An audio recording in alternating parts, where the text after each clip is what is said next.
Lump तुने माला शाकिर इन तक तुल ज़्यादा मिल।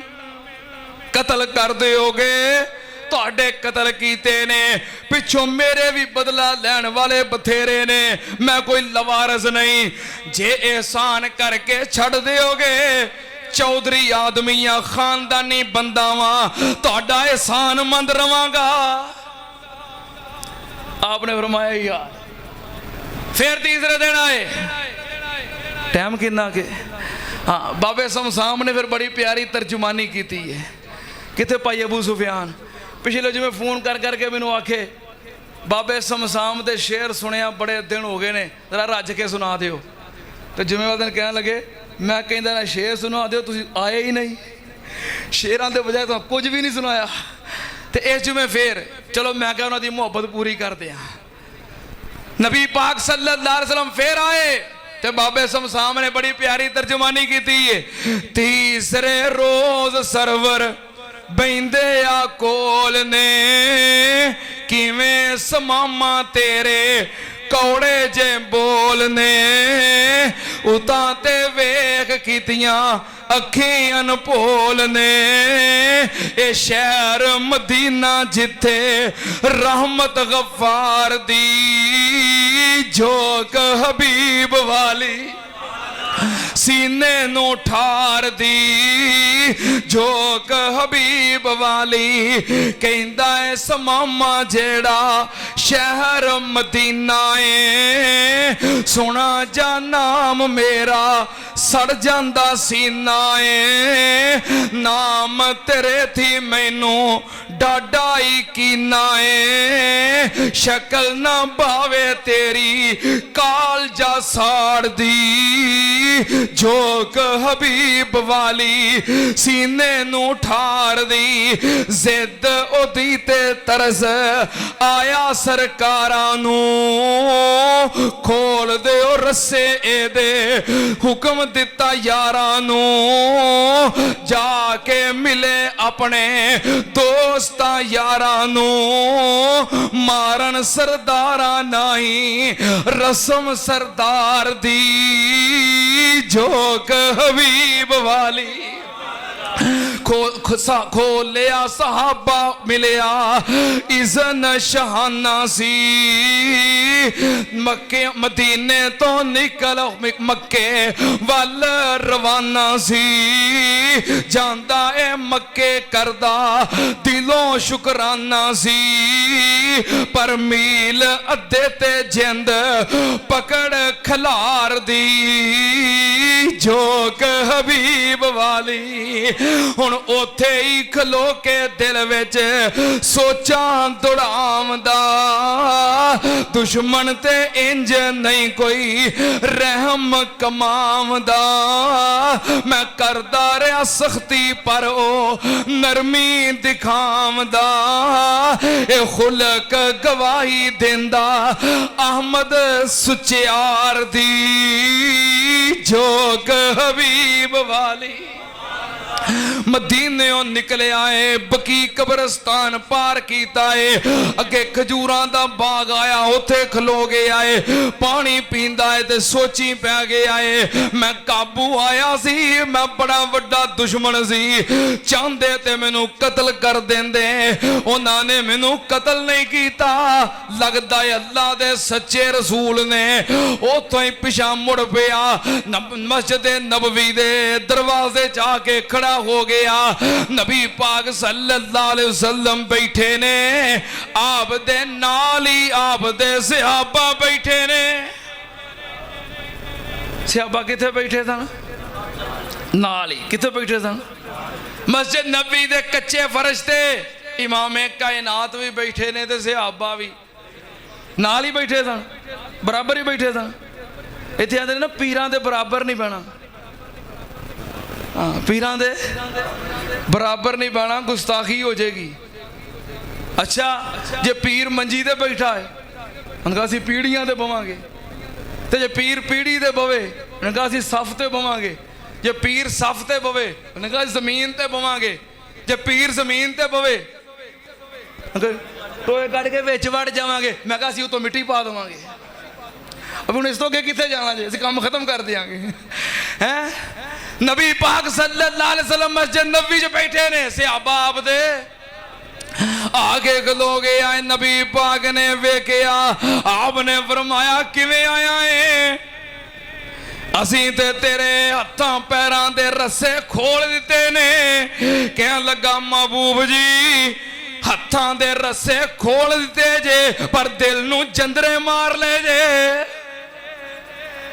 हुण तुहाडा शहर छड़ के जाया नहीं जांदा, हुण की करिए? कहंदा कलमा पढ़ाओ मैनू कर लो मुरीद जी। अल्लाह सच्चे दी मन्ना सच्ची तौहीद जी। तुसी सच्चे रसूल दिलों हो गई ताईद जी। कसम खुदा दी नाई गुंजैश इनकार दी, जोक हबीब वाली। नबी पाक सल्लल्लाहु अलैहि वसल्लम ने कलमा पढ़ाया। नबी पाक ने फरमाया और किधर दा इरादा है, किधर नु जाना है? कहने लगा मेरा इरादा है मक्के जान दा, उमरा अदा करना चाहना। नबी पाक सल्लल्लाहु अलैहि वसल्लम ने रवाना कर दिता। मक्के जाके उमरा अदा कीता, तवाफ कीता, सफा मरवा दी सही कीती। अल्लाह सारियां दे नसीबां च कर दे। जरा उच्ची आखे उन्होंने छेती लै जाई। मैं कुर्बान जावा। हजरत सुमामा बिन साल रज़ी अल्लाह तआला नो उमरा कीता। मक्के दे सरदारां नू पता लगा सुमामा मुसलमान हो गया है। सुमामा दे नाल लड़ाई झगड़ा करते ने। कहने लगे सुमामा उंज बड़ा रोब वाला बनना है, बड़ा बड़ी बारोब शख्सियत बनना है।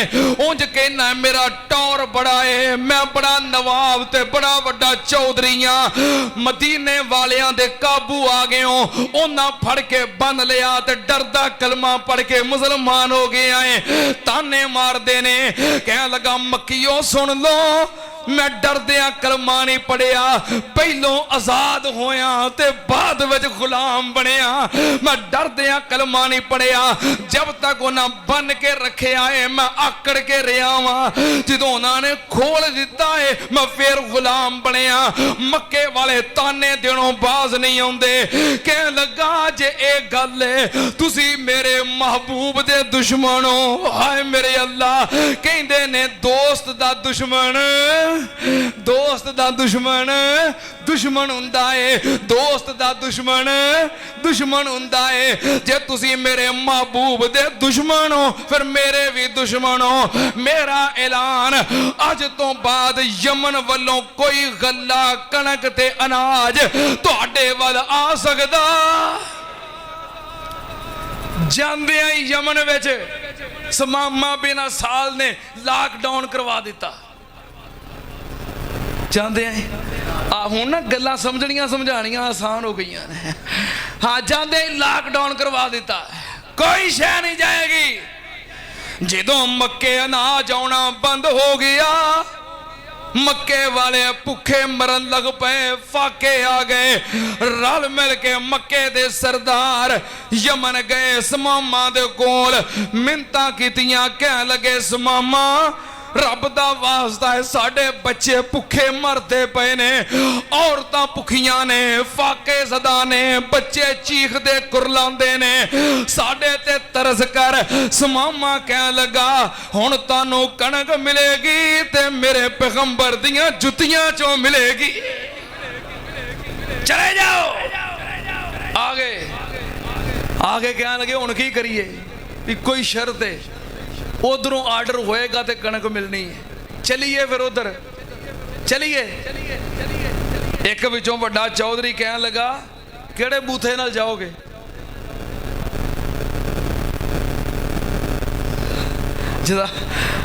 अब कहना पंजाबी है ना, पंजाबी का मफहूम बड़ा वसी हुंदा है। केड़े नक ना जाओगे? बाबा जी आंदे केड़े नक ना जाओगे? हाँ जाना होवे किसी हल फिर कोई नक मूँह भी तो होना चाहिए ना। केड़ा मुंह लैके जाओगे? किवें जाइए यार? उन्हें कहा जे उन्हें मोड़ दिता तो कख पल्ले नहीं जे रहना। पहली गल तो जो चल के जाओगे की पल्ले लैके जाओगे? ਪਹਿਲੀ ਤਾਂ ਗੱਲ ਹੀ ਇਹ ਜੋ ਜਾਓਗੇ ਭਾਵੇਂ ਉਹ ਮੰਨ ਵੀ ਲਵੇ ਕੀ ਪੱਲੇ ਲੈ ਕੇ ਜਾਓਗੇ ਤੇ ਜੇ ਉਹਨੇ ਮੋੜ ਦਿੱਤਾ ਹਾਏ ਮੇਰੇ ਅੱਲਾ ਬੜੇ ਪਰੇਸ਼ਾਨ ਹੋ ਗਏ ਕੀ ਕਰੀਏ ਕਹਿੰਦਾ ਇੱਕ ਕਾਫਰ ਸਾਰੇ ਕਹਿੰਦਾ ਇੱਕ ਕਾਫਰ ਜਿਹੜਾ ਨਾ ਉਹ ਸਲਾਹ ਦਿੰਦਾ ਹੈ ਕੀ ਕਰੋ ਖਤ ਲਿਖੋ चिट्ठी लिखो जे मन्नी गई चिट्ठी फिर कणक असां पा लई जे मिलिया जवाब तां इज्जत बचा लई एहो सलाह रल मिल सारियां पका लई भेजिया कासद फिर आली दरबार दी झोक हबीब वाली चिट्ठी लिखो मन लैणगे कणक लभ जाएगी ना मनणगे घर बैठे होवांगे इज्जत बच जाएगी ना फिर चिट्ठी लिखी पहुंचे कासद सरवर चिट्ठी पढ़ाम दे हाशमी मक्की सारे अर्जा सुनाम दे मक्के विच काल पिया सब रोंदे कुरलाम दे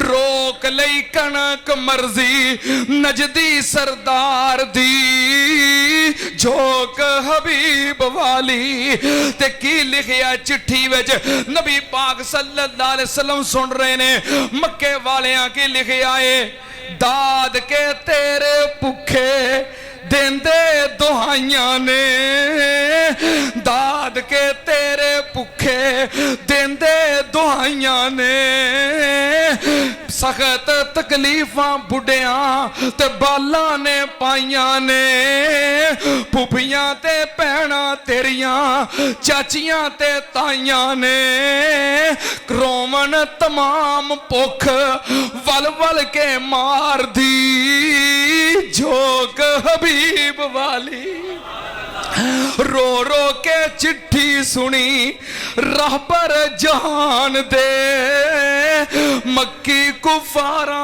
उत्ते तरस कमाम दे फौरन समामा वल्ले चिट्ठी लखाम दे बाद बिस्मिल्लाह तरफों मदनी दरबार दी